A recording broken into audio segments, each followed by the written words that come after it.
नमस्कार। जय माँ समलेई अंगनवाड़ी KHPN एजुकेशन मोर यूट्यूब चैनल को आपण समस्त को मो बहुत बहुत स्वागत करुच्ची।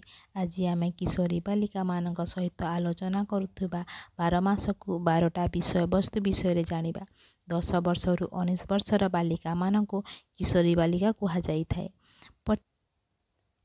प्रत्येक मास किशोरी बालिका मानकु नेई अंगनवाड़ी केन्द्र रे बैठक करा जाए। मासर 4टी शनिवार अंगनवाड़ी केन्द्र रे किशोरी बालिका मानकु नेई बैठक करा जाए। ता अद्विका नाम रे परिचित। आज आमे आसुन जानिबा 12 मासर विषय वस्तु विषय रे। आउ इटा 12 मासर 12टा विषय वस्तु थिबारु याकु आमे किशोरी कैलेंडर मध्य कहि थाउ। किशोरी कैलेंडर मध्य आमे कहि थाउ। यह अद्विका नाम रे परिचित। जानुआरी मासर विषय वस्तु विषय जानिबा।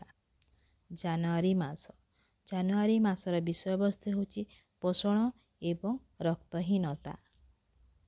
आउ से विषय वस्तु को नेकरी 4टी शनिवार विभक्त करा जायछि बुझा जिबा पई। प्रथम शनिवार पोषण एवं संतुलित खाद्य। द्वितीय शनिवार होची स्थानीय उपलब्ध और पोषण तथ्य। स्थानीय उपलब्ध और पोषण तथ्य।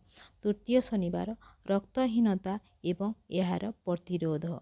और चतुर्थ शनिवार दिन यही 3टी शनिवार किशोरी बालिका माने कौन सब बुझिछंती ता निरीक्षण करा जाई थाए। एमिति प्रत्येक मास विषय वस्तु को नेइकरी से विषय वस्तु को नेइकरी 4टी शनिवार तांको बुझा जाई थाए। सेतिपाई समस्त किशोरी बालिका माने अद्विका रे भाग नहीं प्रत्येक शनिवार अंगनवाड़ी केन्द्र को आसी एथिरे एई बैठक रे भाग नेबा जरूरी। ताहले समस्त विषय वस्तु को भल भाबरे सामने बुझी पारिबे और सशक्त हेई पारिबे। तो आज आमे केवल विषय वस्तु उपरे आलोचना करिबा हैला। तो आमे जानुआरी मासरे पोषण एवं रक्तहीनता विषय वस्तु जानिला। फेब्रुआरी मासरे जीवन कौशल एवं मानसिक सामाजिक कल्याण विषय। मार्च मासरे तुमर अधिकार एवं आनुषंगिक नियम। अप्रैल मासरे लिंग और लिंगगत भेदभाव। मई मासरे लिंग भित्तिक हिंसा। जून मासरे किशोर प्रयोजन एवं यौन स्वास्थ्य। जून मास तापरे जुलाई मासरे संपर्क और विवाह। अगस्त मासरे सुरक्षा एवं कल्याण। सेप्टेम्बर मासरे व्यक्तिगत स्वच्छता एवं कोविड-19 अन्यान्य संक्रमित रोग समूह।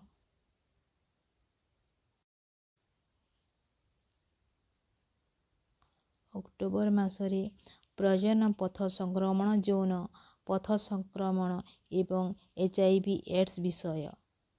नवेम्बर मासरे मादक द्रव्यर अपव्यवहार एवं साथी चाप परिचालना। डिसेम्बर मासरे आर्थिक साक्षरता शिक्षा एवं दक्षता विकास।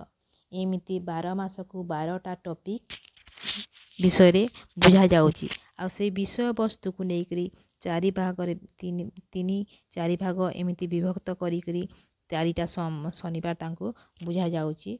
ओ किशोरी बालिका मान को सशक्त करिबा पई एटा होची गुटे महिला शिशु विकास विभाग ओडिशा सरकार प्रयास। सेति पई समस्त किशोरी बालिका माने एई बैठक रे भाग नेबा उचित। बाय। Thank you. नमस्कार।